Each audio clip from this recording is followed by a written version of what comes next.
Nah, ini pengalaman saya. Jadi pegawai negeri itu dari tahun 86 sampai pensiun ya, eee, sampai tahun 2018. Terus yang kedua arsiparis dari 92 sampai 2006. Yang ketiga yaitu kepala seksi kemahasiswaan dan ketenagaan di Subdit Perguruan Tinggi Direktorat Ditjen Bimas Buda dari tahun 2006 sampai 2008. 2008 diekspor ke Jawa Barat sampai tahun 2018 sampai pensiun sampai saat ini. Nah, sampingan-sampingan saya yaitu mengajar di Sekolah Tinggi Pariwisata, ngajar agama Buddha sampai sekarang, Akademi Pariwisata NHI itu juga sampai sekarang, Gumil Capa, Gumil Kowat, Gumil Peminglum, itu juga resminya itu sampai tahun 2018, dan apabila pembimas yang sekarang masih membutuhkan saya untuk membantu, saya juga sampai sekarang tahun 2020 itu masih saya mengajar di Capa, di Kowat, ya, Capa Kowat dan Peminglum. Peminglum itu pengetahuan umum di Kodiklat, ya dekat rumah sini sih sebenarnya, ya Cimahi. Nah, dalam keseharian dulu ya pada saat itu saya jadi manajer ya Wihara Bakti Pramuka Cibubur dari 85 sampai 2008. Saya pindah ke Bandung itu manajer ya, bukan tukang kebun itu. Nanti remeh sekali gitu ya. Itu terus jadi sopir ya. Jadi sopir itu dari tahun 92 sampai 2008. Nah, melayani umat sampai sekarang ya, melayani umat sampai sekarang apabila umat wihara membutuhkan ya. Itu. Jadi menjadi merawat wihara Bumi Perkemahan Cibubur itu dari tahun 85 sampai 2008 itu tidak ada donatur satupun. Jadi ya mengelola dulu pernah juga SD Mahapratnya itu juga camping ke sana ya ada yang dana-dana paramita seperti itu saya kelola. Jadi itulah jadi semuanya para samanera dan Bapak Ibu semuanya bisa membayangkan ya ketulusan itu membawa kebahagiaan. Kita bisa membayangkan atas dasar tukang kebun sopir itu bisa menjabat menjadi pembina sampai saat 10 tahun di Jawa Barat itu sangat ya saya sangat bangga sekali dengan diri saya. Siapa lagi yang tidak membanggakan diri sendiri. Nah, itulah sebenarnya bagaimana kita pernahkah berterima kasih kepada diri kita sendiri. Ya, merawat diri kita sendiri itulah kebahagiaan kita. Jadi apa? Jadi kita jangan ragu-ragu ya. Jangan ragu-ragu mengenal Dhamma ya. Saya terus terang saja dengan tulus. Ketulusan itulah membawa kebahagiaan. Jadi dulu saya sering ya, saya sering pada saat kuliah di Mahapratnya ya, saya dulu sering membawa daun singkong ya, bawa singkongnya juga saya tahu ya, karena teman-teman yang kuliah di sana yang di asrama itu kebanyakan orang-orang kampung, susah sekali di sana juga singkong juga beli ya itu. Jadi seperti itu. Kita harus bangga ya, bangga menjadi mahasiswa Mahapratnya. Saya bisa seperti ini, itu juga dari Mahapratnya. Dan guru-guru yang tua-tua itu kebanyakan dari Mahapratnya. Bisa menempuh sertifikasi. Itu jerih payah Mahapratnya. Saya terima kasih Suhaan, Sumatra Maitri yang selalu ya, wah, memotivasi kita-kita semuanya. Berapa orang yang menjadi pejabat dari Mahapratnya, PNS maupun di swasta. Jangan sekolah atau kuliah di Mahapratnya itu menjadi semata-mata untuk menempuh menjadi PNS. Di luar PNS banyak sekali pekerjaan, ya, banyak sekali. Apalagi kalau mau keluar Jawa, lulusan-lulusan STAB manapun dibutuhkan. Ini yang harus kita sadari bersama bahwa semua itu tidak serta-merta mudah sekali.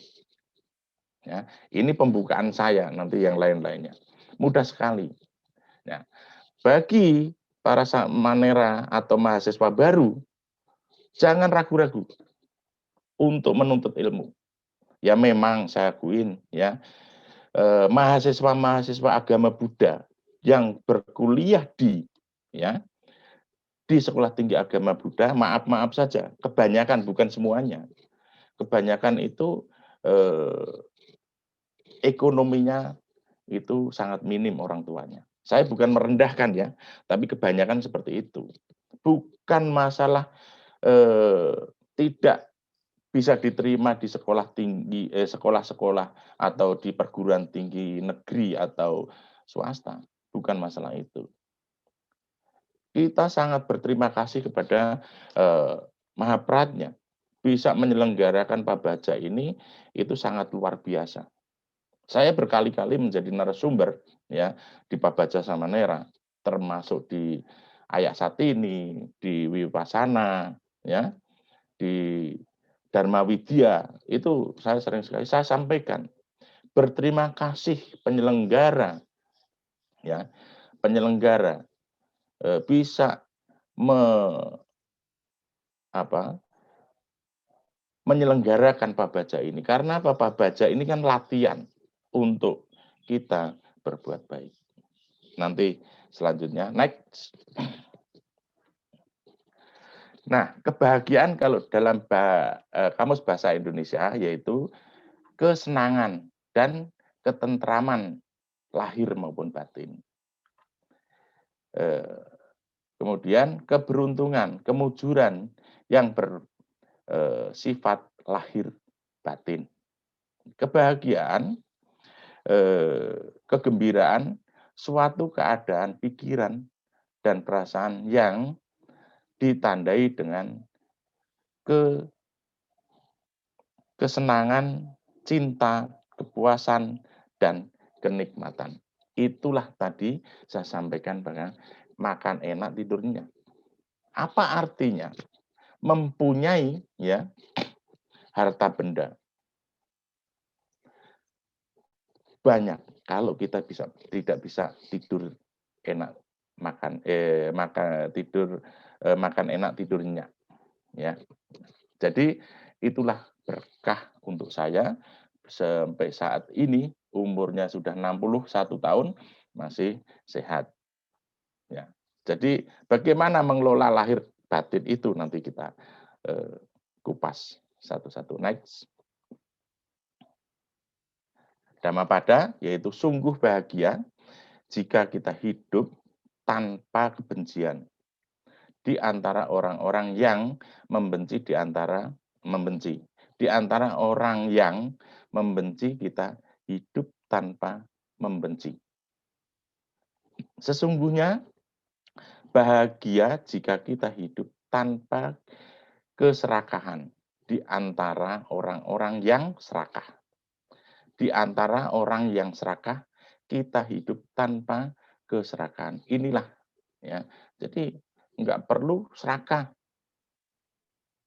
Bukan masalah kita menempuh pendidikan itu serakah, bukan, karena menempuh menempuh pendidikan itu adalah untuk meningkatkan kualitas ya batin kita. Itu tujuan kita nempuh pendidikan itu meningkatkan kualitas batin kita, pikiran kita, hati kita seperti apa. Jadi kalau seandainya ada yang membenci, ya kita doakan saja. Pak Eko bisa saja bilang seperti ini. Bukan masalah bisa atau tidak, ya, mau atau tidak, gitu. Jadi dhamma itu jangan kita ragu, ya. Kita bersyukur.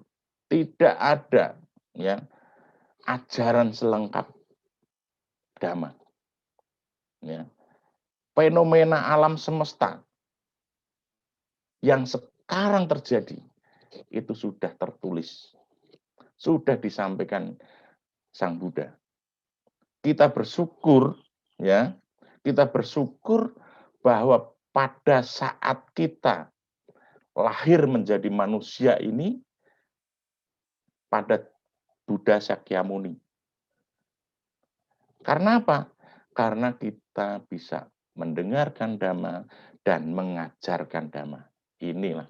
Nah, jadi kalau kita bertutur kata kepada orang lain dengan kebaikan-kebaikan, dengan pikiran positif, dengan senang hati, itulah, ya, kita sudah mengajarkan dhamma. Jadi kebahagiaan itu tidak semata-mata diikuti dengan harta benda yang banyak.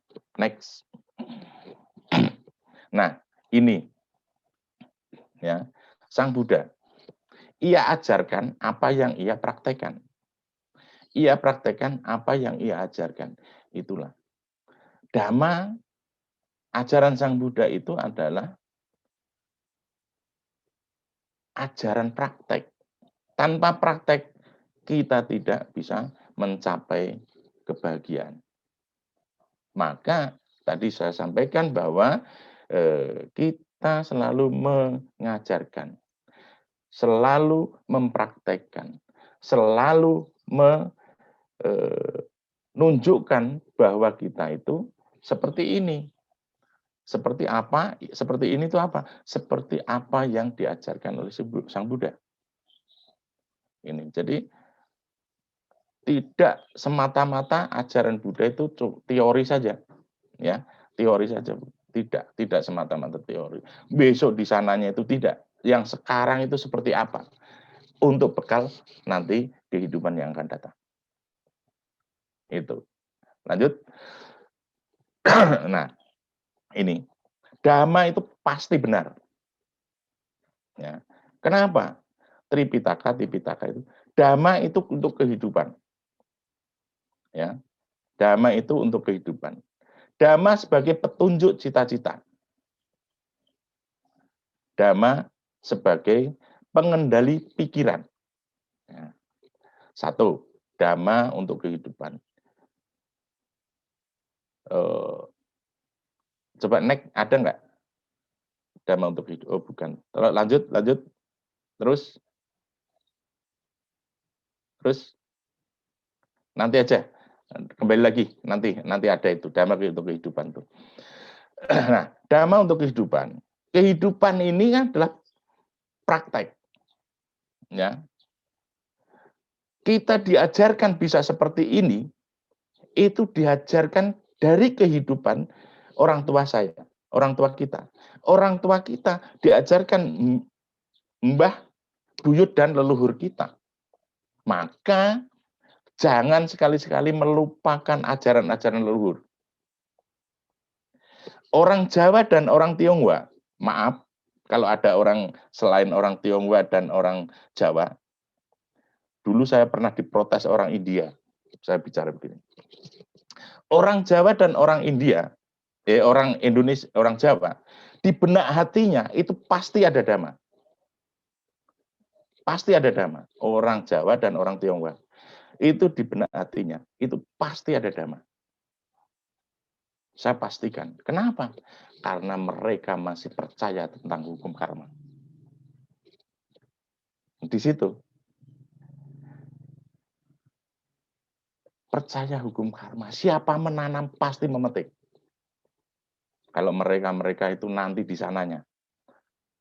Kalau kita nanti, bukan nanti di sananya, nanti itu akan berbuah. Nanti itu kapan? Detik yang akan datang, jam yang akan datang, hari yang akan datang, bulan yang akan datang, dan kelahiran yang akan datang. Itu. Terus dhamma sebagai petunjuk cita-cita.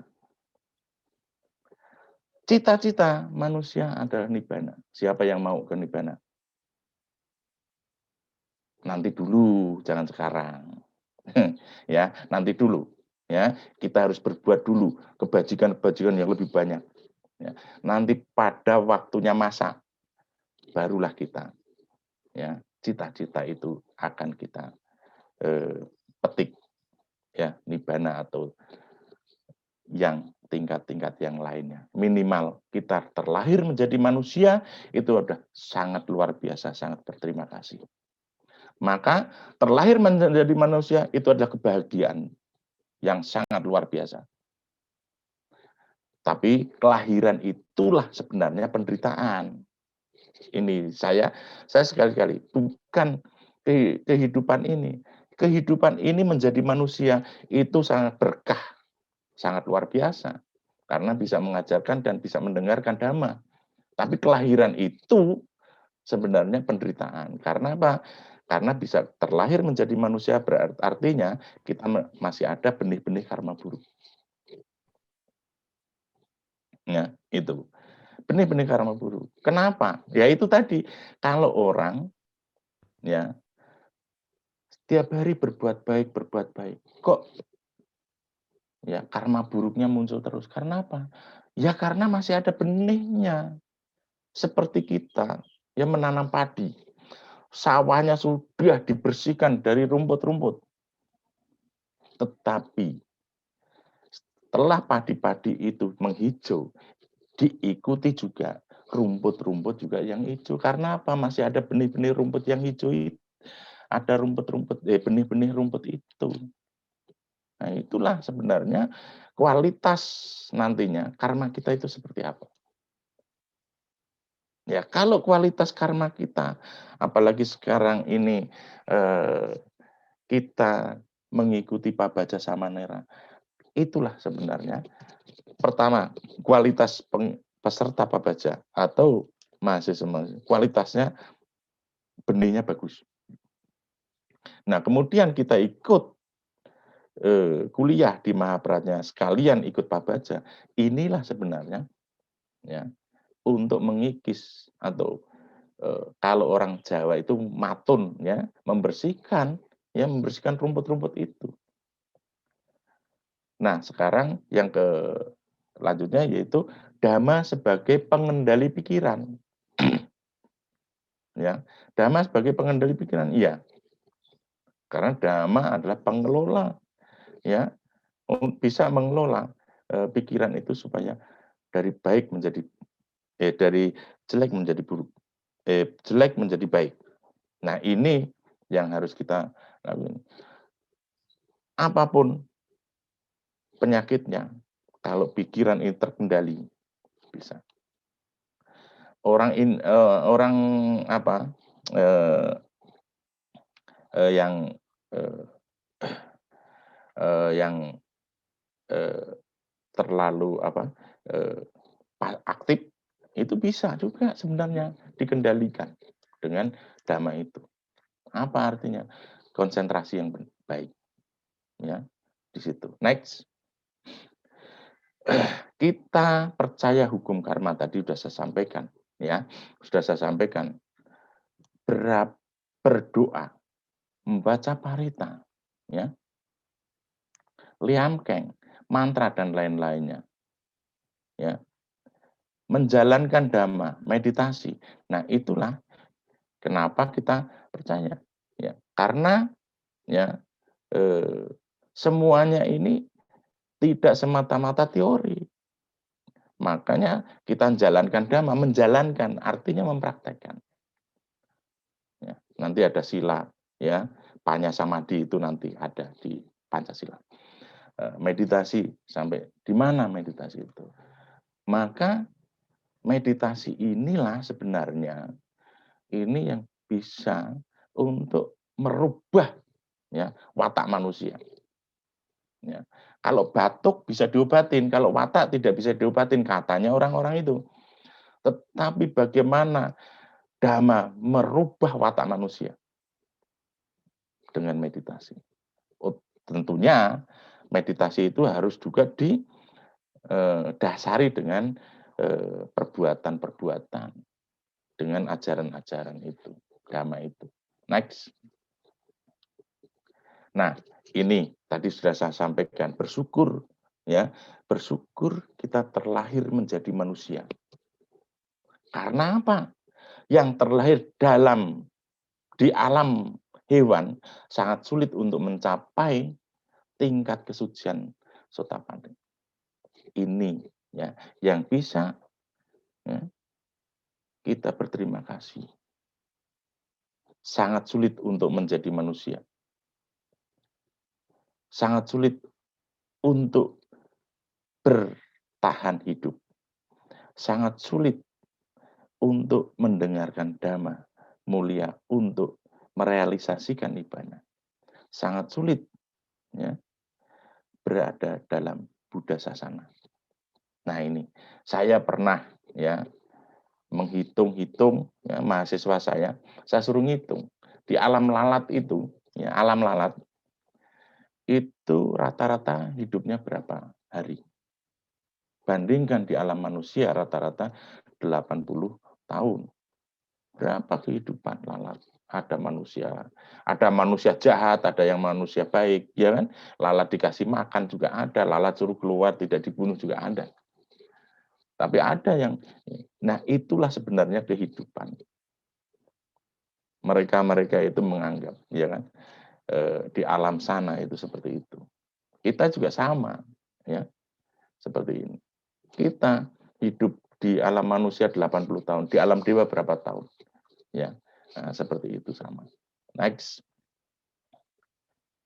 Nah, hal yang tidak bisa kita pisahkan tadi doa, ya, doa, parita, mantra, puja, bakti, sembahyang, wirya, ya, itu adalah wirya, usaha, semangat, dan kekuatan. Jadi kita baca parita, kita sembahyang, puja bakti, di wihara, itu karena apa? Untuk memotivasi kita, untuk semangat kita. Semangat apa dalam kehidupan ini? Bisa diyakinkan dalam perbuatan kita dengan menjalankan sila.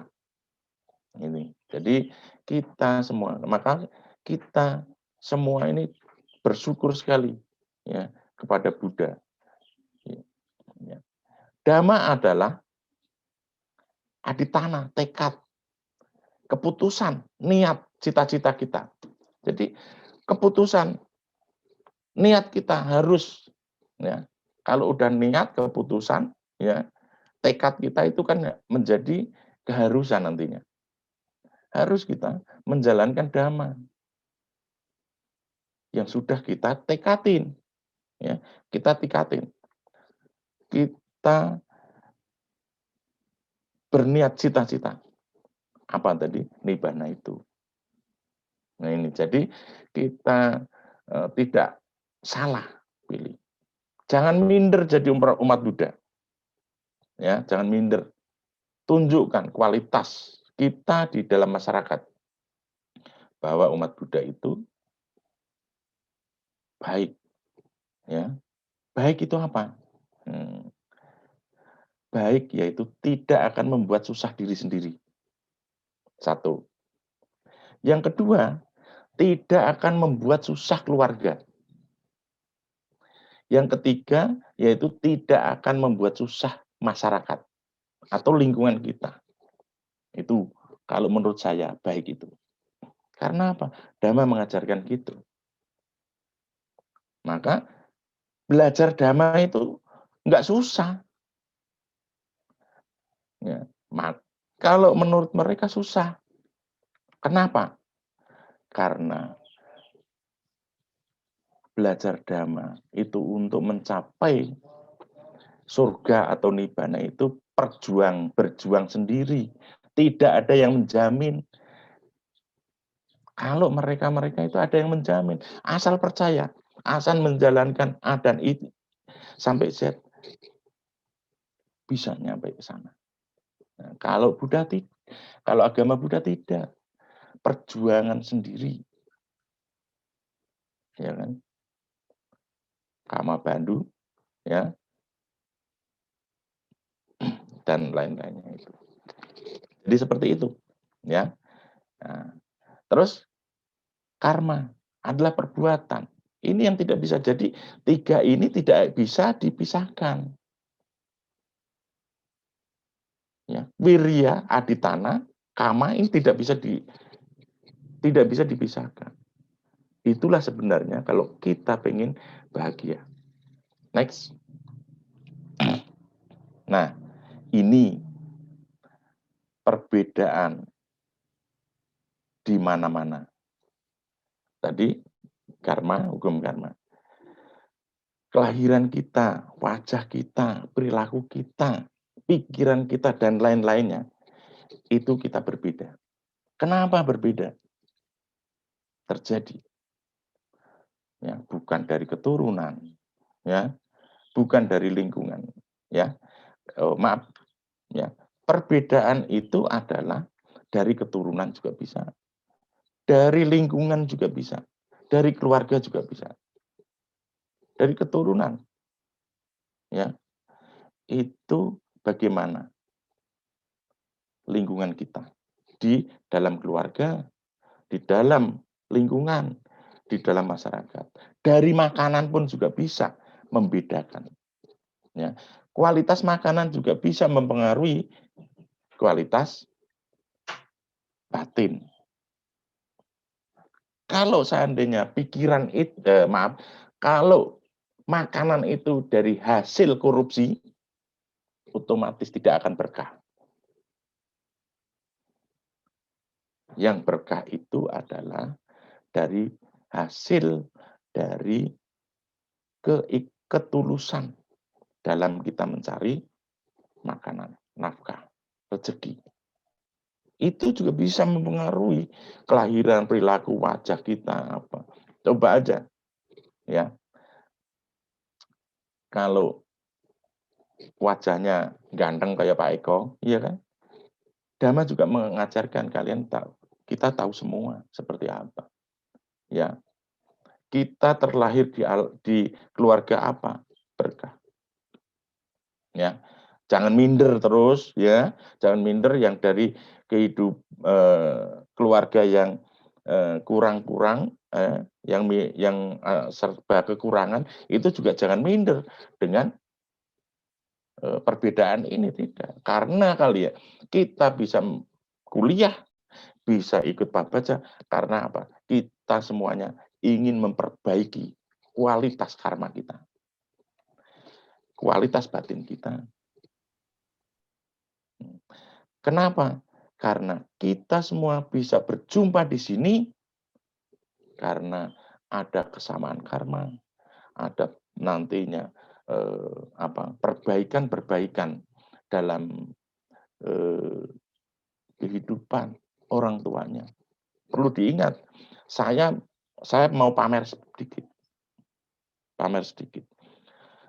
Dulu saya diberkahi rezeki sehingga saya tidak ada yang di rumah, istri kerja, saya masih kerja, anak pada sekolah.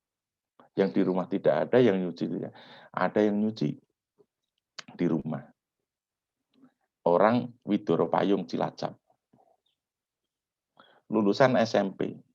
Saya suruh loh ya, tidak membiayai, tidak apa. Pokoknya saya suruh untuk ikut paket C. Lulus. Saya bisanya cuma nyuruh doang. Terus saya suruh kuliah di Sriwijaya. Lulus katanya. Kemudian nikah katanya. Saya cuma katanya, cuma bisa menyuruh dan saya cuma mendengar. Karena dia wisuda, tidak ngasih tahu saya. Dia nikah juga tidak ngasih tahu, orang tuanya juga nggak ngasih tahu, nggak apa-apa. Saya mendengar gini juga saya juga senang sekali. Apa yang saya suruh itu terwujud. Maka kalian juga semua yang ikut Pak Baja, kuliah di Mahabratnya, dulunya juga seperti itu juga ada. Dan sekarang juga banyak yang jadi ya tidak kehidupannya juga meningkat secara kualitas materi, kualitas ilmunya itu juga banyak di Mahabratnya itu, ya itu. Sekolah Mahabratnya tidak remeh-temeh, jangan seperti itu. Tidak remeh-temeh. Karena apa? Mahabratnya menciptakan guru-guru yang berkualitas, juga pegawai negeri juga ada yang berkualitas. Itu yang di Kalimantan Selatan itu Pak Joko tuh. Kemungkinan mudah-mudahan jadi narasumber. Itu juga S3 ya. Yang S2 Pak Buniran dan lain-lainnya yang jadi pejabat di Dirjen juga banyak, ada juga dari alumni Mahabratnya. Gitu. Jadi kita jangan minder menempuh ilmu di Mahabratnya. Dosennya juga berkualitas. Ya. Sampaikan ke kampung-kampung sana, syukur-syukur masih ada susulan, suruh ikut dari ya di rumah juga bengong ya di sini ya mudah-mudahan suhu Matra Maitri, suhu Andanawira sehat bisa ya bisa melestarikan dhamma ya melestarikan dhamma melalui Mahabratnya dan Wihara Lalitatesvara ya itu next. Nah, kenapa berbeda? Itu tadi ya, kenapa? Ada teori nasib ya, ada teori diciptakan oleh Tuhan. Buddha menolak teori itu. Ya. Buddha mengajarkan hidup ini bukan secara kebetulan. Ada yang merancang, bukan Tuhan adalah diri kita sendiri. Jadi kita mau baik maupun buruk itu tergantung kita sendiri. Ya, bukan tadi sudah saya sampaikan melakukan menjalankan sesuatu itu terus bisa apa yang kita inginkan. Tidak. Kalau orang Jawa itu jerbasuki mawabio. Apapun yang kita lakukan itu penuh perjuangan. Bukan jerbasuki mawabondo, bukan. Ya, kalau jerbasuki mawabondo, nyumbang begini, saya harus di depan. Nyumbang begini, saya harus taruh di paling atas sendiri. Ya, gini-gini, saya duduk dekat pejabat. Itu jerbasuki mawabondo. Materi yang dikedepankan. Nah, ini bukan ajaran Buddha. Ajaran Buddha itu rendah hati, ya, lemah lembut, ya, ya, cinta kasih dan kasih sayang itu tadi. Nah, yang ketiga yaitu kenapa berbeda karena kehidupan yang lalu berbeda-beda. Kenapa? Kenapa berbeda-beda karena kehidupan yang masa lalu? Yaitu tadi, ya. Yaitu yang terakhir itu yaitu batin kita itu ibarat equalizer ya. Batin kita itu mau membuat pikiran kita itu jernih atau tidak itu bisa kita kondisikan. Nah, seperti equalizer kalau di eh, sound system ya, pengeras suara itu ada equalizer. Itu adalah untuk penjernih suara. Nah, penjernih suara yaitu dhamma itu bisa ya menjernihkan batin kita untuk menjernihkan pikiran kita selalu positif. Next.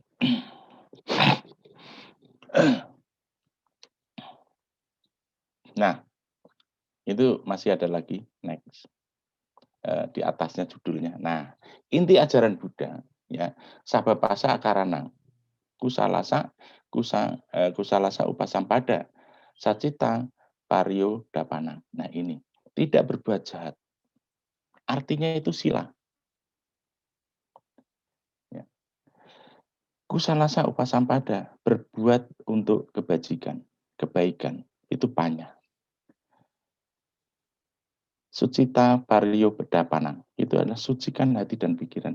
Itu adalah inti ajaran Buddha. Kita semuanya tahu, ya. Kita semua tahu inti ajaran Buddha itu sebenarnya ajaran Buddha itu cuma ada 3. Cuma kalau dikupas semuanya itu kalau menjadi Tripitaka itu menjadi berapa? 45 jilid buku besar. Ya. Makanya kalau ada sumpah jabatan dalam agama Buddha tidak membawa buku, tidak membawa kitab. Cuma cukup anjali dengan hiyo 1 aja, dupa 1. Tapi ada orang-orang yang memakai parita, yaitu monggo saja. Bebas dalam agama Buddha itu. Ya. Tetapi menurut kebanyakan orang lah gitu, itu juga cuma memakai jubah, penyumpahan itu juga gitu.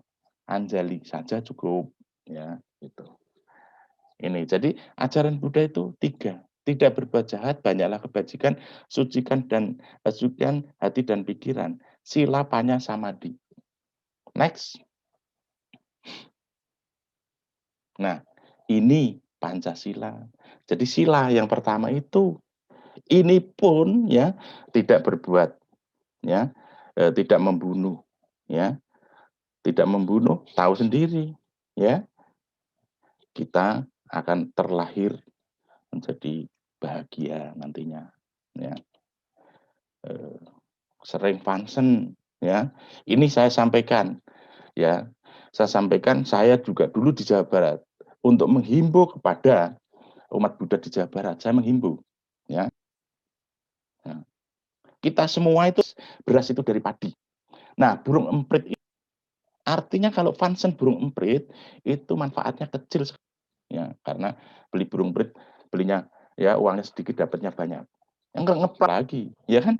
Jangkrik yang dijual-jual di dan juga bisa mati di situ juga.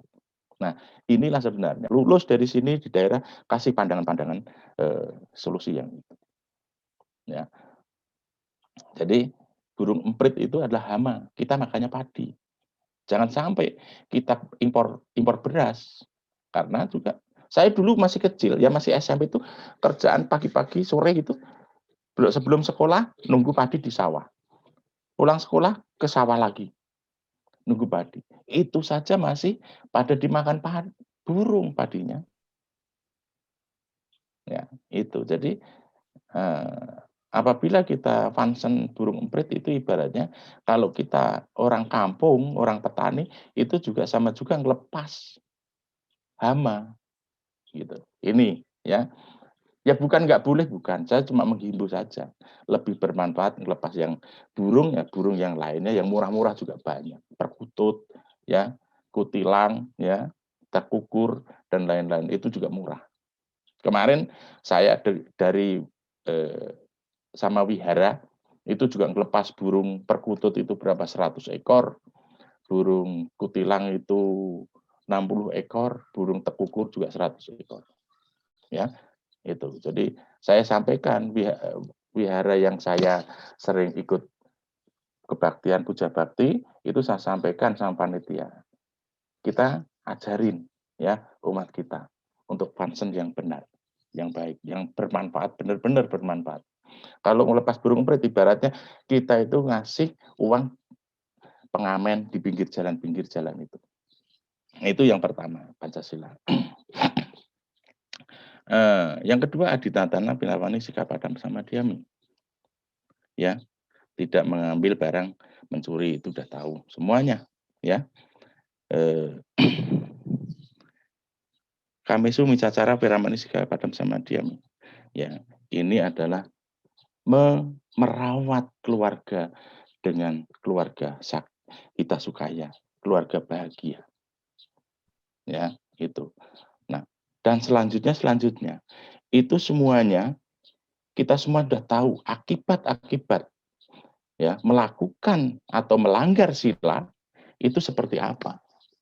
Ya. Nah, seperti itu.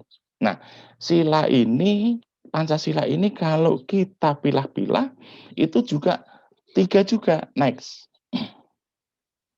Nah, ini ya, Panatipata, Wirama, ya. Ya.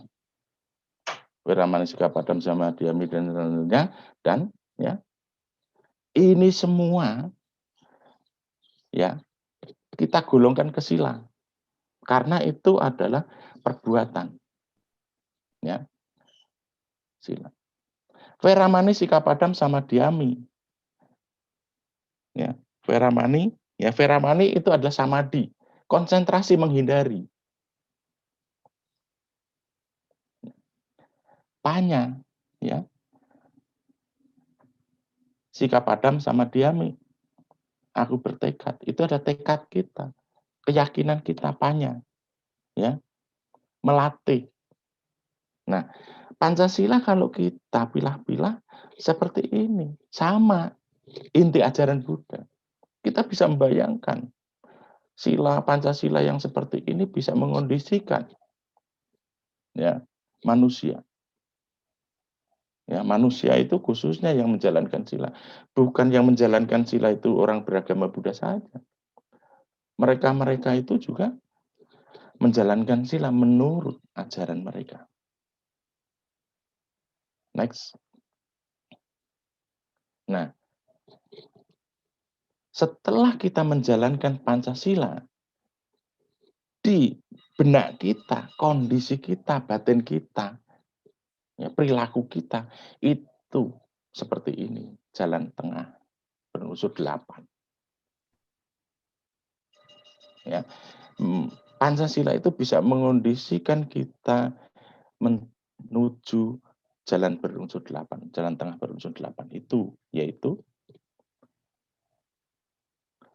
sila, yaitu ucapan benar, perbuatan benar, penghidupan benar. Samadhi, daya upaya benar, perhatian benar, konsentrasi benar. Panya, pengertian benar, dan pikiran benar.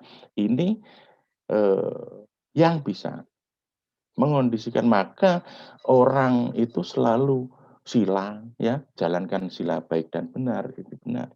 Nah, kemudian bisa mengondisikan kita itu menuju jalan berunsur 8 itu. Next. Nah, setelah itulah muncullah sifat-sifat luhur di batin kita. Ya, cinta kasih yang tidak terukur. Ya, kasih sayang tidak terukur, itulah ibu. Orang tua kita, yang bapak yang mencari nafkah, ibu yang merawat kita. Maka ada pepatah peribahasa, yaitu surga di telapak kaki ibu.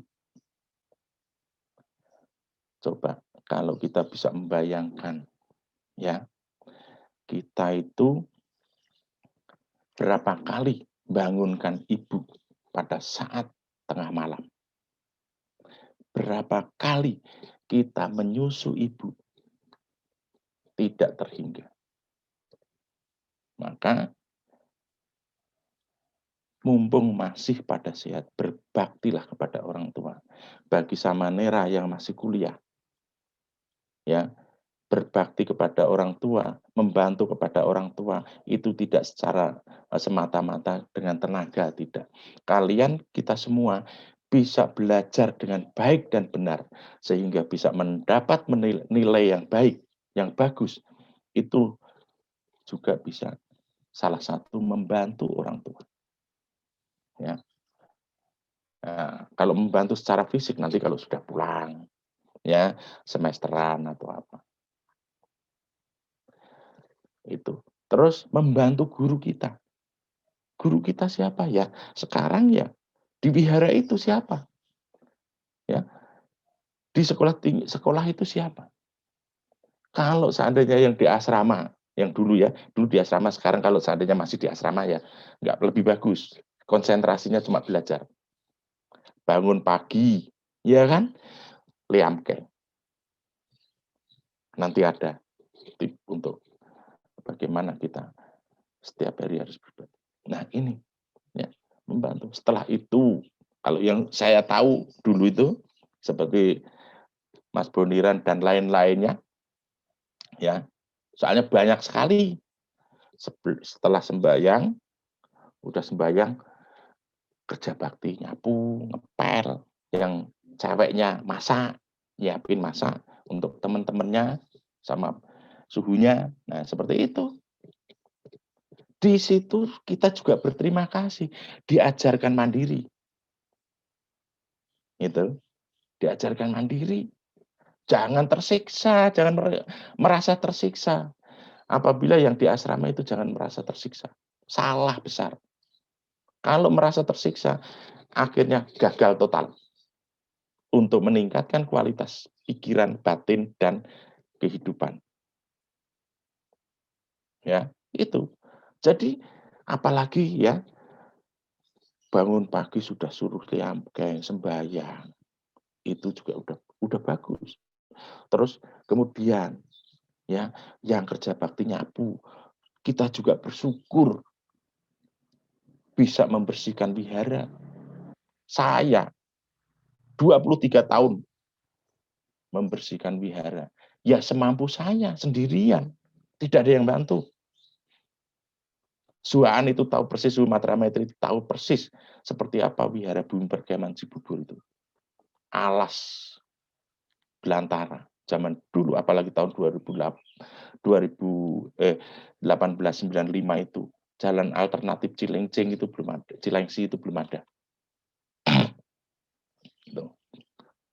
Itu saya punya anak, sekolah minggu aja di Cilengsi sana.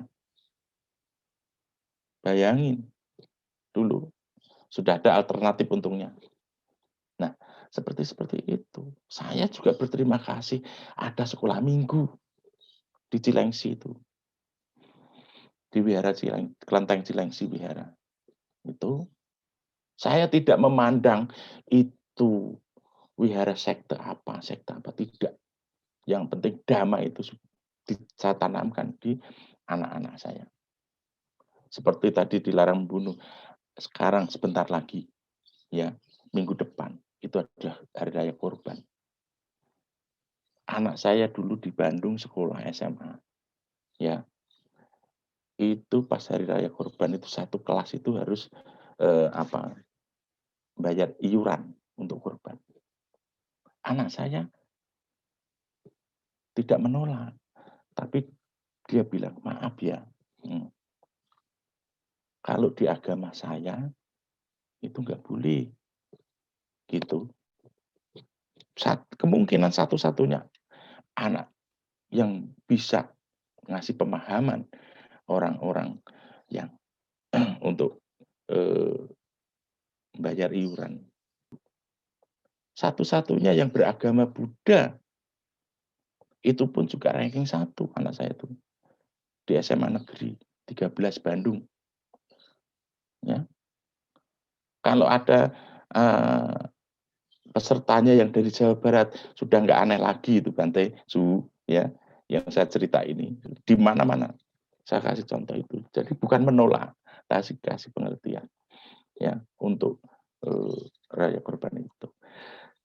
Rasa mudita, ya, mudita, simpati, dan keseimbangan batin. Ini semuanya udah makanan kita semua.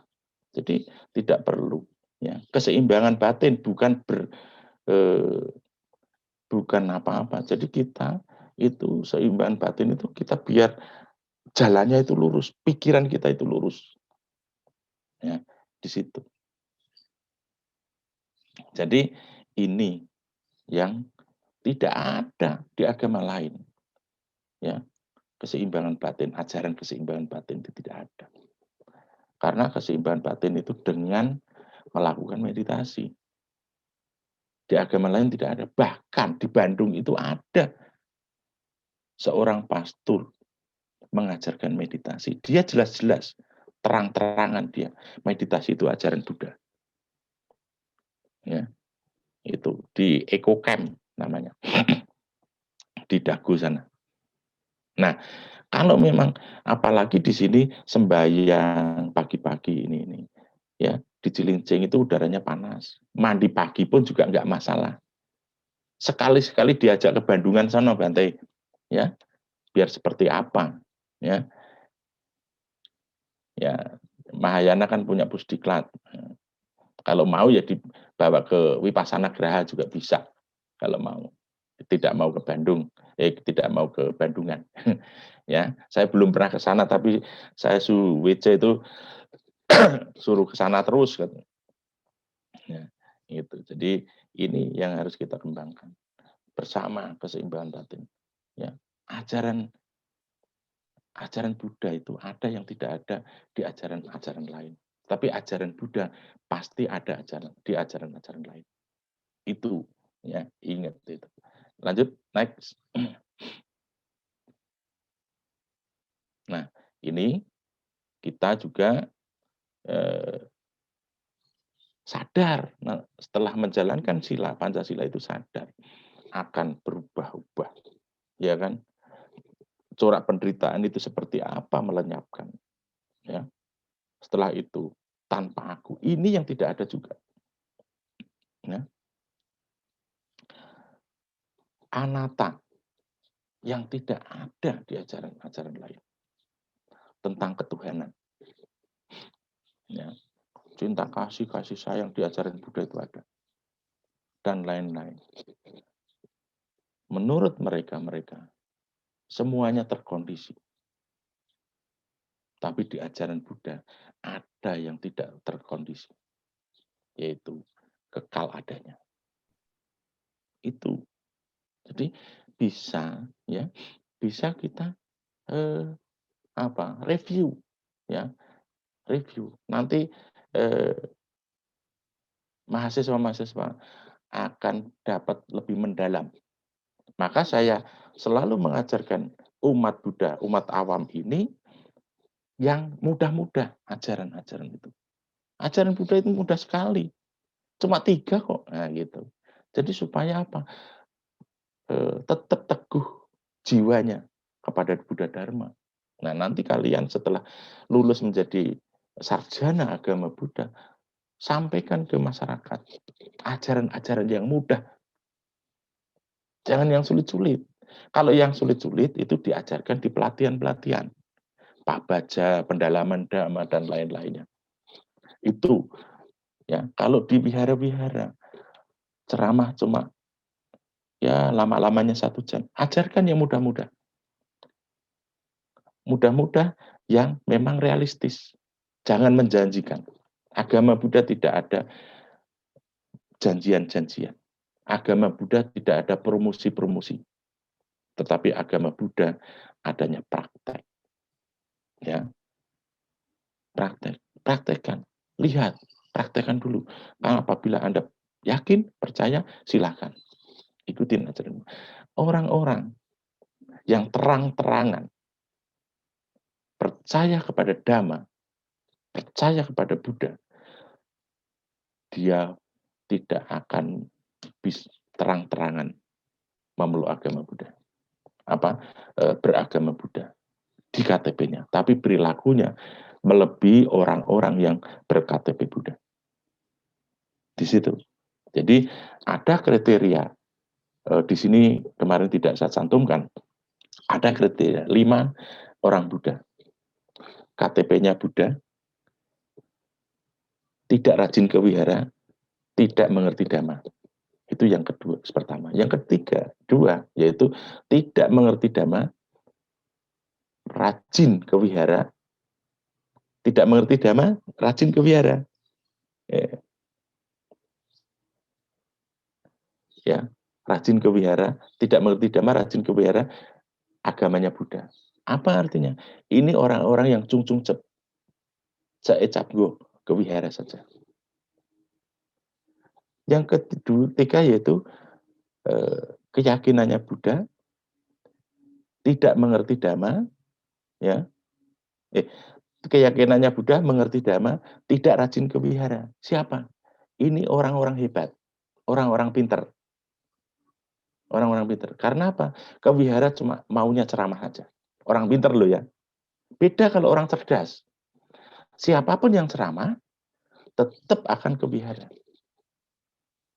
Yang keempat yaitu keyakinannya Buddha, KTP-nya Buddha, tidak rajin ke wihara, ya, KTP-nya tidak Buddha. Ya, rajin ke wihara, mengerti Dhamma, KTP-nya tidak Buddha. Itu yang menghambat pembangunan Buddha Dharma. Karena apa? KTP itu untuk statistik. Anggaran negara, Dirjen Bimas Buddha itu dapatnya dari itu. Ya, prosentase umat Buddha berdasarkan KTP. Yang kelima yaitu keyakinannya Buddha, mengerti Dhamma, rajin ke wihara, KTP-nya Buddha. Ini saya pastikan yang ada di sini. Ya, yang ada di sini. Itu. Ini sudah saya sampaikan dari tahun berapa itu ya? Tahun 2012 di Cilengsi. Yang pas ada pendataan ulang KTP. Next. Nah, ini ya skema menuju kebahagiaan itu. Kita menjalankan Pancasila, muncullah di benak kita, pikiran kita, batin kita, itu 8 jalan tengah. Kemudian setelah kita muncul jalan tengah ini, kita muncullah sifat-sifat luhur itu. Ya, sifat-sifat luhur yang sangat mulia itu di benak kita. Barulah sadar bagaimana kita bisa mengikis, bisa menuju ya lenyapnya duka tilakana. Barulah muncullah kebahagiaan itu. Ya, simple ajaran Buddha. Nah, ini yang selalu saya ajarkan di wihara-wihara dunia. Ya, tahun berapa? Tahun 2014 tuh. Ya, di bawah tuh. Tahun 2014 sudah saya rancang seperti itu sampai memilah-milah Pancasila itu seperti apa? Ya 3 itu. Kemana-mana ya itu. Nah, kita bisa mencapai kesucian dengan meditasi. Itu dasarnya juga ini. Tanpa didasari sila yang benar, ya keyakinan yang tekad yang benar, itu tidak ada meditasi bisa mencapai ini. Jadi itu dasarnya sebenarnya. Maka dengan latihan meditasi dengan ada ya yang bisa mencapai jana, bisa mencapai kesucian, bisa mencapai itu juga didasari dengan ini. Tidak ada, tidak bisa, akan bisa. Bagaimana silanya nggak baik bisa mencapai kesucian? Nggak bisa, karena ketenangan batin untuk melakukan meditasi itu juga didasari dengan Pancasila ini. Ini semuanya. Lanjut. Nah, komitmen ya untuk diri kita harus jujur, disiplin, ya. Jujur. Bagaimana caranya? Saya pernah menyampaikan seperti ini kepada guru-guru di sekolah pelopor di Dumai sana. Saya minta seperti apa guru itu? Jujur itu di tengah-tengah. Pertama itu harus jujur. Ya ada. Saya terus terang saja, mohon maaf. Itu tadi ya. Itu tadi ada saya sampai ke India. Ya. Itu saya tidak mengeluarkan biaya sepeser pun sama istri saya. Ya. Itu hadiah umat Buddha Jawa Barat. Kira-kira ya kalau di total-total ada 70 jutaan lah. Saya kalau uang seperti itu dari mana 70 juta? Mendingan saya buat nguliahin anak saya. Ya, itu. Saya bisa sampai ke Singapura. Juga tidak mengeluarkan uang seperak pun. Makan hotel semuanya. Di India juga sama. Makan hotel juga. Itu Saya tanya, teman saya yang berangkat bareng saya, 1 orang berapa? 25 juta Pak. Coba bayangin, itu sekitar 70 juta. Uang sakunya dikasih saya, gitu, ke India. Ke Singapura juga uang sakunya dikasih nginep di hotel. Ke Thailand bisa sampai ke universitas, apa, eee, universitas terkenal di apa ya, eee, itu sana yang kepala, rektornya itu meninggal setahun yang lalu apa ya, ya, itu, ya, Mahachulalongkorn. bukan, sebentar Pak, Mahamakut, Mahamakut, maaf, universitas terkenal Mahamakut. Saya ke sana. Saya bisa langsung ya anjali sama Sangharaja Thailand. Itu kalau mau ke sana itu kayak mau jumpa presiden. Jadi ada pas pampresnya di sana, pakai ID card. Kalau yang saya terus terang saja, tidak mengeluarkan uang seperak pun saya kemana-mana. Ya hadiah, karena nggak tahu juga.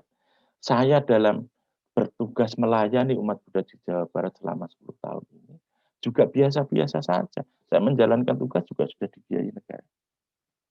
Nah, itu saya.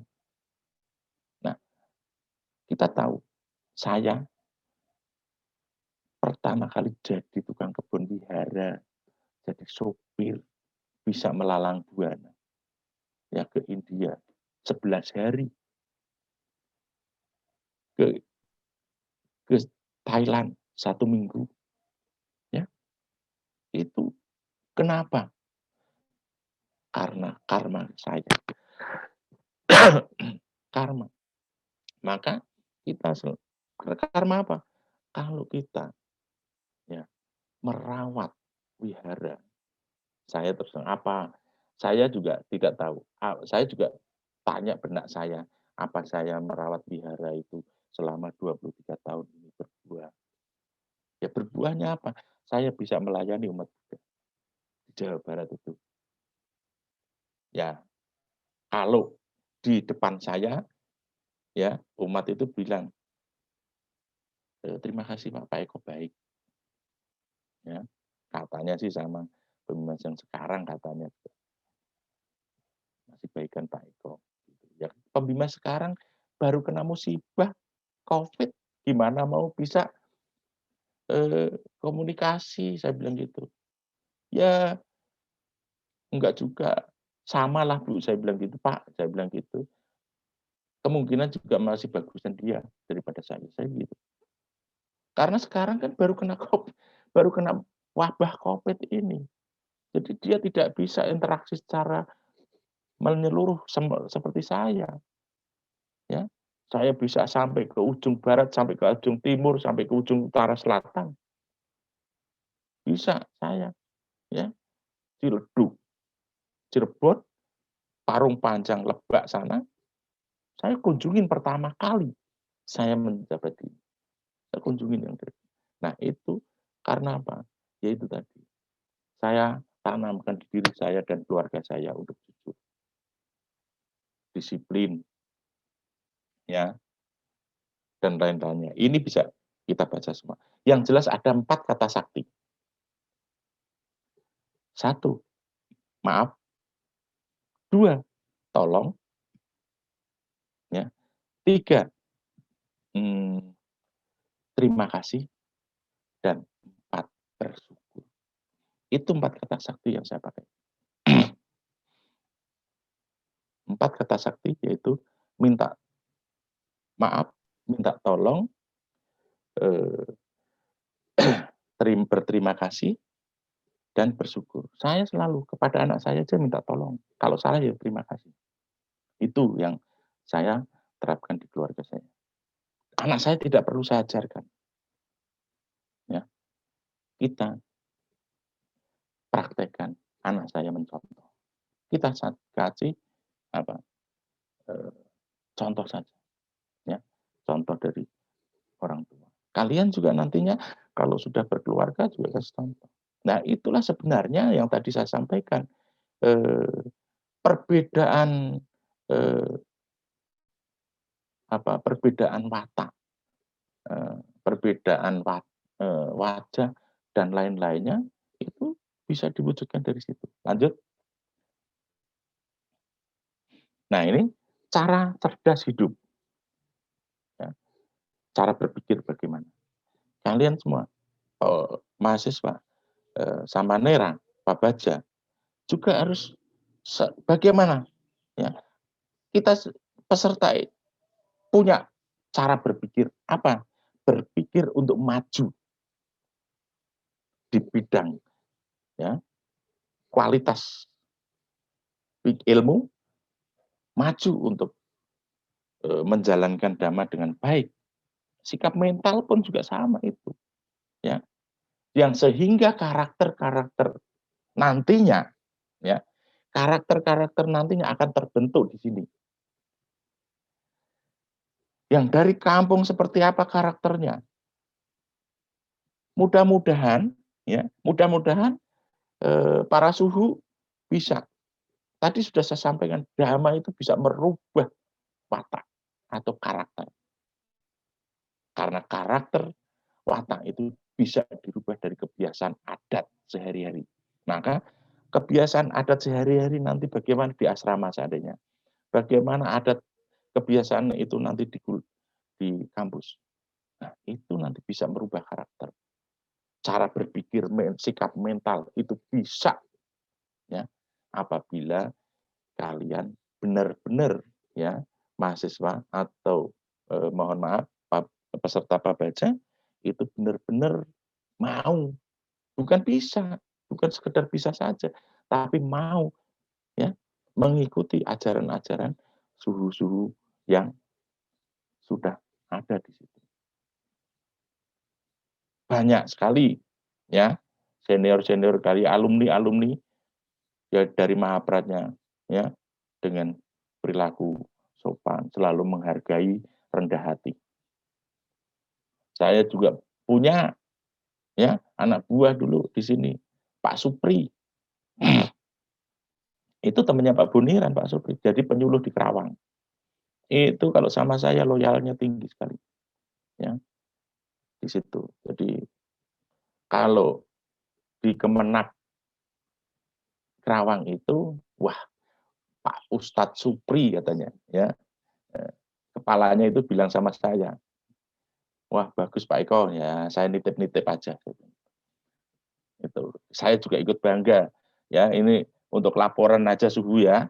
Jadi Pak Supri itu di Kerawang itu juga berperan penting di masyarakat Buddha, terutama di, Kemenak Kerawang itu. Jadi saya laporan saja, tidak akan dia melaporkan dirinya sendiri yang baik-baik ini, Bu, ya, jadi itu. Terus istrinya juga di Purwakarta tinggalnya. Jadi di Purwakarta itu, apalagi kalau di Budayana itu ada Gabi. Cerdas cermat dari tingkat SD sampai SMA, tidak ada yang mengalahkan. Pernah dulu lawannya itu mahasiswa, baru kalah itu. Dan saya juga berterima kasih, Bu Santi, ya, Pratnya Santi, juga alumni di sini, guru sekarang di Cikarang. Dia dulu didampingi anak-anak SMA. Tahun berapa itu Jawa Barat bisa juara umum itu, dia melawan pandita, mahasiswa. Coba bayangin, ya, menang, cerdas cermat. Guru yang dihadapi. Ya saya bilang, Jawa Barat itu kalau masalah dhamma, gurunya pada pinter-pinter semua. Saya bilang gitu. Dan juga kenapa Sayembara Tripitaka Gata itu di Jawa Barat semasih saya, itu saya batasin di bawah 30 tahun ke bawah. Ya, Tidak 30 tahun ke bawah, Pak Boniran tahu, ya dulu ngejar di, Sariputra, ya, itu saya batasin 30 umurnya maksimal. Minimal 17 tahun, karena 17 tahun tuh anak SMA masih bisa. Nah, itu saya batasi. Jawa Barat masih bisa dapat juara. Itu juga peran serta banyak juga guru-guru keluaran dari Mahapradnya, ya. Itu saya sampaikan. Makanya saya jadi jangan minder kuliah di Mahapradnya, ya, di situ. Mahapradnya itu yang menolong guru-guru itu bisa dapat sertifikasi yang sehingga pada makmur semua itu guru-guru. Guru-guru sekarang itu, guru-guru agama Buddha itu, tidak ada yang nggak punya mobil, pasti punya mobil dan punya rumah. Ingat itu, ya. Kalau memang itu tujuannya seperti kesejahteraan dalam duniawi, ya materi seperti itu, ya monggo saja. Tapi yang jelas dalam ajaran Buddha itu adalah kualitas batin, kualitas pikiran, kualitas kehidupan, yaitu tadi cerdas hidup ini, ya, segalanya kemampuan, ya. Bagaimana kualitasnya, yaitu tadi sudah saya sampaikan kemampuannya seperti apa. Lanjut.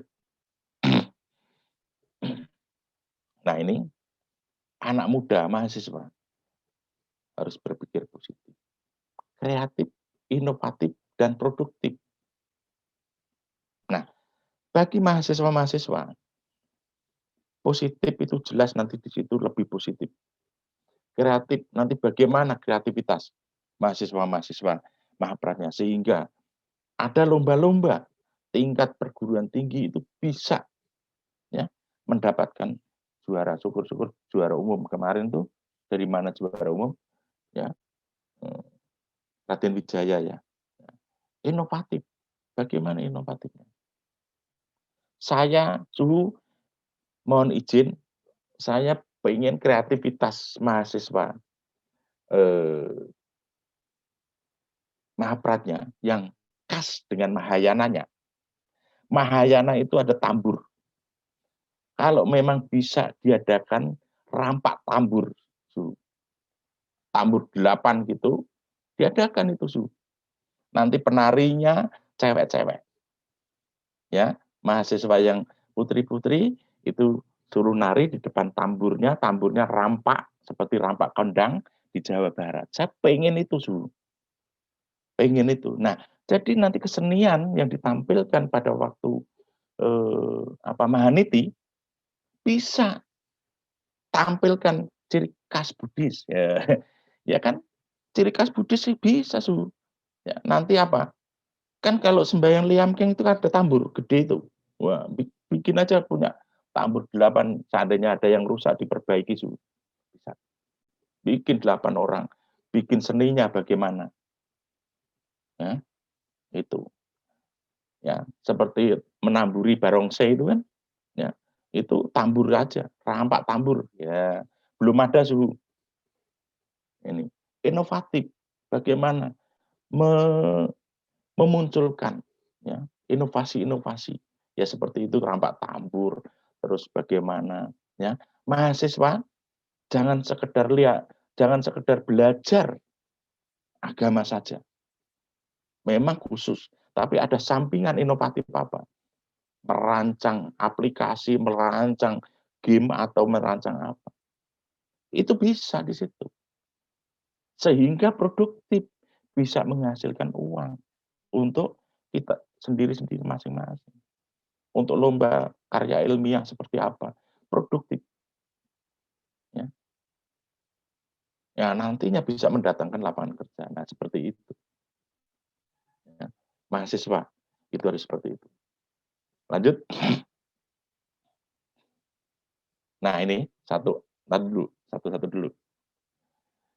Satu, ya, nanti kalian, kita semua yang ada di sinilah, bukan yang Pak Baja saja. Sekolahkan anak kita yang melayani, yang memfasilitasi agama Buddha. Ini tahun 2013. Coba kita bayangkan, ya, anak kita sudah dikenalkan dengan agama-agama lain.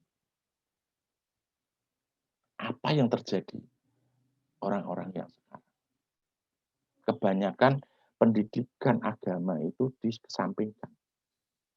Yang diminta itu adalah kualitas pendidikan orang-orang itu. Tapi bagaimana kualitas mental agama anak-anak kita?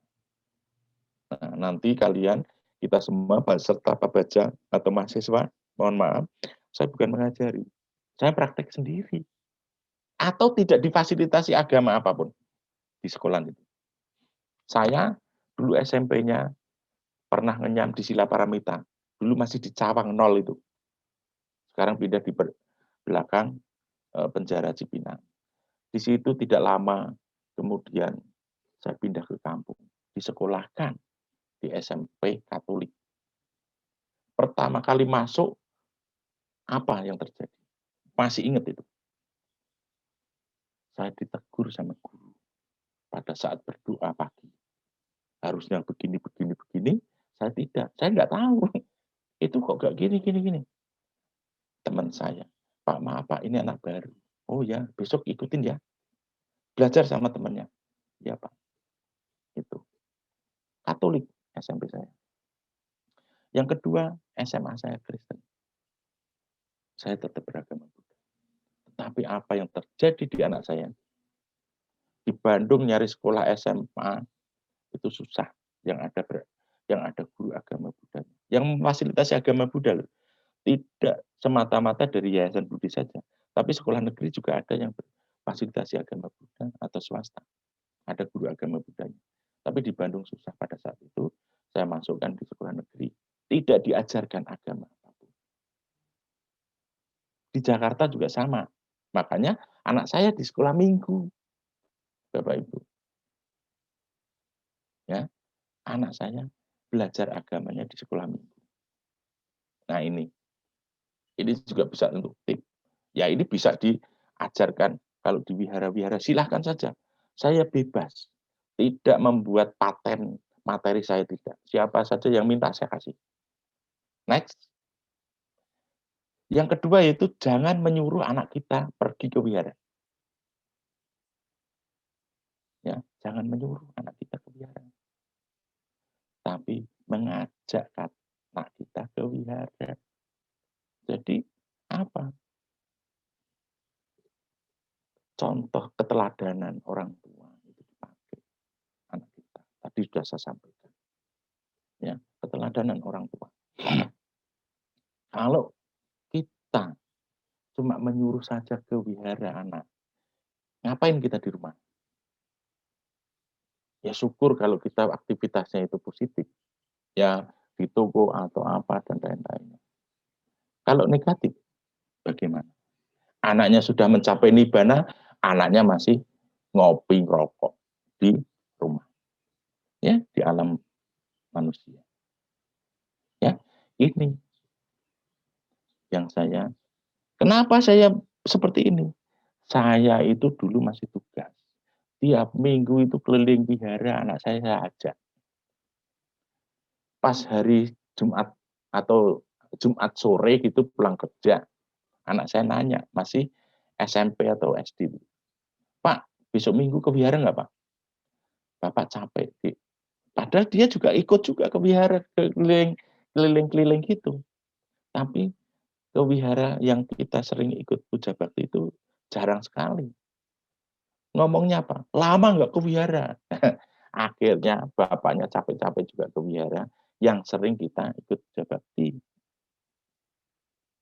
Nah, itu tidak ada capeknya ibaratnya kalau seneng aja. Ini saya punya motivasi seperti ini karena diajarin anak saya. Belajar itu tidak harus dengan guru yang hebat, dengan guru atau orang tua. Dari anak kecil pun kita juga bisa belajar. Saya pernah sampaikan di wihara itu, saya ada, terus ada yang mau dhamma desana itu anak muda. Dia bilang, Pak, Bapak aja ya yang ceramah. Ya, emang kenapa? Masa saya ceramain Pak Eko? Sampean jangan ceramah ngomongnya. Belajar bersama. Saya sampaikan, siapapun yang dhamma di sana, di depan sana, kualitasnya seperti apa, pendidikannya seperti apa, kehidupannya seperti apa, tidak ada masalah. Belajar itu tidak harus dengan orang yang pintar, dengan orang tua tidak. Dari anak kecil, orang bodoh pun juga kita bisa. Bahkan belajar sama orang gila pun juga bisa. Karena apa? Belajar kesabaran di situ. Nah, ini yang harus kita situ ya, mahasiswa yang baru atau samanera. Ini kita bersyukur bisa ya masuk di Mahapradnya diadakan Pabaja. Ini bersyukur sekali. Sudah didasari dengan ya dengan winaya. Winaya itu kan aturan kehidupan. Nah, kalau aturan kehidupan nantinya di wihara atau di perguruan tinggi Mahapradnya ini sudah diterapkan sejak dini, ya, itu nanti akan berlanjut. Coba sekarang ini kalau yang di asrama terasa tersiksa sekali. Kebebasannya terbatas, tidak seperti di rumahnya sendiri, ya kan? Seperti kebebasan apapun lah, ada aturan-aturan itu. Seminggu, 2 minggu, 1 bulan, 3 bulan, itu belum bisa menyesuaikan. Nanti kalau sudah lulus, berat sekali untuk melangkah lepas dari Mahapradnya atau wihara Lalitaswara. Percaya atau tidak, nanti kalau sudah, nanti akan susah sekali untuk ya melangkah keluar dari Mahapradnya di asrama. Ya. Jangan sadari itu semuanya adalah kehidupan. Masih bersyukur kehidupan dengan baik. Apabila kehidupan di lingkungan yang tidak baik, seperti apa? Next. Jangan mewariskan anak cucu kita kebencian. Nah, ya, itu tadi selalu kita berpikir positif terus. Ya, jangan itu tetangga itu, teman itu dulu gini-gini, jangan, tidak usah. Jangan menanam karma buruk baru. Ya, jangan menciptakan karma buruk baru. Nah, itu maksud saya. Next. Gerakan 1 menit panas dasi. Ya, pagi namaskara dan meditasi. Nah, ini hampir saya setiap pagi ya, itu namaskara, hening sebentar dan mengucap Sabisata Bhawantu Sukhita. Itu hampir setiap hari. Pagi bangun tidur belum apa-apa. Belum apa-apa. Saya selalu mengucap itu dan menjalankan itu. Hening sebentar. Mudah-mudahan karena apa? Panas dasi ini adalah untuk mengawali kita beraktivitas. Supaya apa yang saya perbuat itu berbuah positif. Apa yang saya perbuat itu selalu positif. Ini yang saya minta. Ini sudah saya sampaikan tahun 2010. Gerakan 1 menit panas dasi. Karena dasarnya apa saya menyusun ini? Yaitu Gubernur Jawa Barat itu mencanangkan maghrib mengaji, Pangdam Siliwangi itu mencanangkan gerakan gelar sajadah. Apa yang untuk membekali umat Buddha Jawa Barat? Ya ini. Nah itu. Ya waktunya sebentar lagi ya. Next. Lanjut aja. Nah ini ya. Ini adalah yang tadi. Kehidupan ini adalah pelajaran. Ya. Kehidupan berkah. Kehidupan yang bisa merubah watak dan lain-lainnya. Itu ini kehidupan. Kehidupan pengetahuan-pengetahuan yang diajarkan oleh leluhur orang tua kita. Ini menjadi ya kebajikan. Ya. Menjadi itulah dhamma sebenarnya. Karena ajaran-ajaran orang tua itu adalah kebajikan. Next. Kejar aja. Sampai jam 11 ya, sama Neri? Atau bisa lanjut? Nah, Ya Pak, jam 11. Jam 11. Ya, nggak ada tanya jawab lagi ya. Nanti tak kebut sebentar. Ini yang diinginkan manusia di Anguttara Nikaya. Ya, semuanya. Manusia itu harus kaya, ini dan itu, sehat, panjang umur, lahir, ya, kembali ke nibbana atau surga. Next. Nah, sukses. Nah ini. Sukses itu tidak harus kaya, tidak harus gelar sederet, pangkat jabatan tinggi, dan derajat pangkat yang tinggi, kasta. Nah, sukses itu apa? Sukses itu adalah meningkatnya kualitas batin, kualitas pikiran, kualitas perilaku, sila.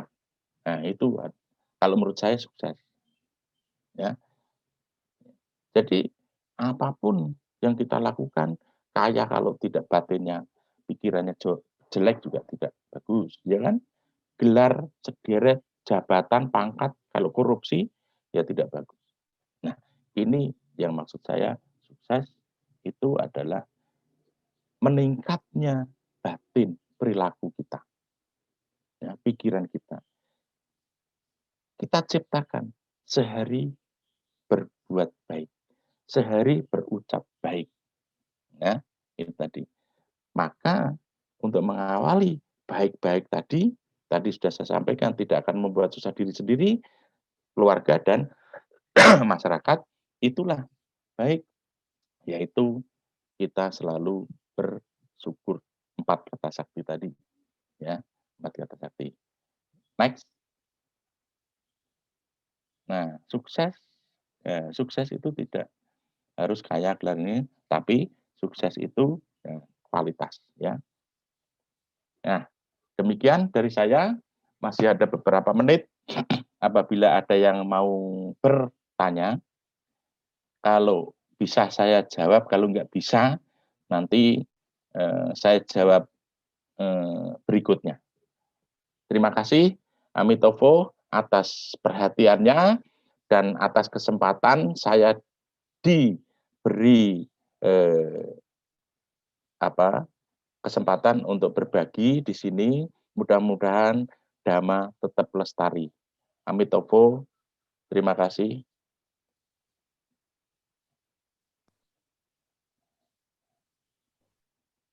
Kalau ada yang mau tanya, silakan. Boleh, masih ada 5 menit lagi. Untuk Ya. teman-teman yang mau bertanya, silakan.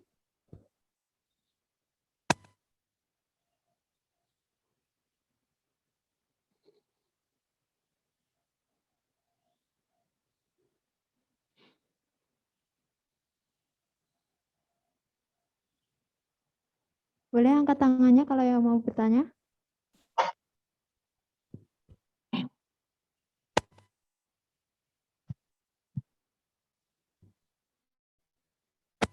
Ya, kalau nggak ada yang tanya, saya lanjutkan saja 5 menit. Sayang, ya. Jadi kalau ya kita selalu ya, makanya saya berterima kasih kepada Suhu sama Mahapradnya bahwa saya dikasih kesempatan untuk berbuat kebajikan ini. Mudah-mudahan apa yang saya sampaikan, ya, apa yang saya sampaikan itu bisa bermanfaat untuk kita semua. Ya, mohon maaf, ya. Kenapa? Yang bisa bermanfaat itulah Dhamma. Yang tidak bisa bermanfaat itulah ego. Karena ego itu elek kakan ngomong. Ngomongnya 10, salahnya 12. Itulah ego. Jadi mari kita setiap hari ya berucap baik, berbuat baik ya, dengan diawali supaya bisa seperti itu, diawali panas dasi. Maka di Mahapradnya khususnya pada umumnya di Wihara Lalita Wiswara ini bisa atau dikondisikan untuk berbuat baik. Apa perbuatan baik? Pertama, bangun pagi yang biasanya yang dulu, mudah-mudahan tradisi ini masih, dan juga lestarikan aja. Pagi-pagi sembahyang, nama liamkeng atau apa. Terus kedua, setelah liamkeng itu sembahyang, itu bersih-bersih wihara. Yang cewek, yang wanita itu bisa masak, ya kan? Melayani, ya, melayani. Setelah itu belajar. Ya. Maka kalau konsentrasinya belajar di asrama, ya, asrama khusus, itu ya kebanyakan kualitasnya baik. Karena tidak memikirkan apa-apa, memikirnya rutinitas itu terus. Nah, kalau rutinitas nantinya setiap pagi ya kewajiban itu, ya, sembahyang, bersih-bersih wihara pagi, kuliah, setelah kuliah, aktivitasnya apa? Cari yang tadi, inovatif, inovatif, produktif itu tadi. Cari, ya, secara individu atau kelompok. Itu penting. Ya mudah-mudahan kalau nantinya bisa berpotensi untuk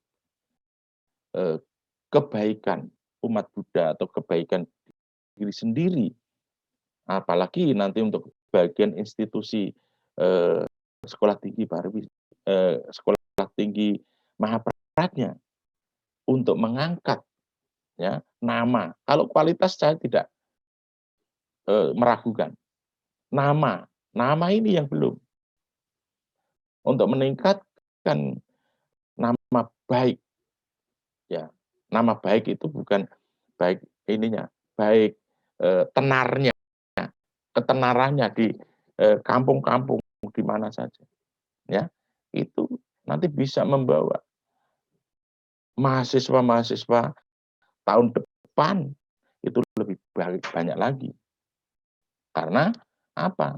Bukan menjanjikan, jangan bukan Mahaprajna itu tidak menjanjikan, tapi kualitas itu sendiri yang akan, ya, akan membawa individu mahasiswa itu sendiri berkualitas.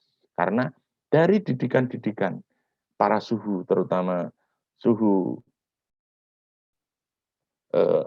Andanawira dan suhu Matra Maitri, itu sangat luar biasa. Kalau diajarin keras, jangan kaget, ya, jangan kaget kalau diajarin keras.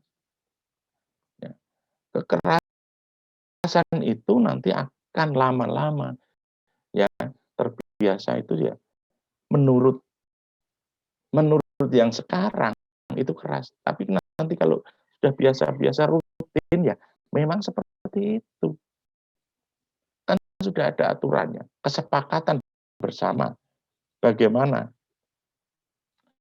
hidup, ya, seorang mahasiswa di asrama atau seorang mahasiswa yang tidak di asrama pun kehidupannya juga harus mengikuti lingkungan itu, karena lingkungan Mahaprajna adalah lingkungan wihara. Itu harus ditaati dan juga harus dijunjung tinggi aturan-aturan itu untuk kehidupan bersama. Ya, itu. Jadi mohon maaf, itu di belakang saya background-nya itu di apa ya? Di India itu di mana itu? Di Nalanda atau di mana itu lupa saya. Ya, dari saya cukup sekian. Jadi nanti proses karma itu dari diri kita sendiri.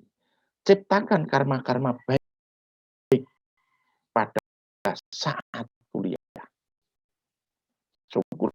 Situ banyak sekali untuk menciptakan karma baik karena di lingkungan wihara. Ya, di situ. Jadi pelayan umat yang baru datang atau bagaimana terserah. Ya, inovasi apa yang bisa membawa karma baik kita. Banyak sekali di situ. Percaya. Ya, percaya. Dari saya cukup sekian. Terima kasih. Dan mudah-mudahan apa yang saya sampaikan itu bisa untuk memotivasi kita semua, dan mohon maaf apabila ada kekurangan, kesalahan yang saya sampaikan selama ini. Mudah-mudahan yang menjadi peserta Babaja menjadi ya kesuksesan dalam dan mudah-mudahan setelah lulus di wihara atau masyarakat, mudah-mudahan apa yang disampaikan, yang saya sampaikan ini biru, ya tidak salah. Jadi makanya dengan ini mari kita bersama-sama melestarikan Dhamma yang sangat luar biasa ini. Amitofo.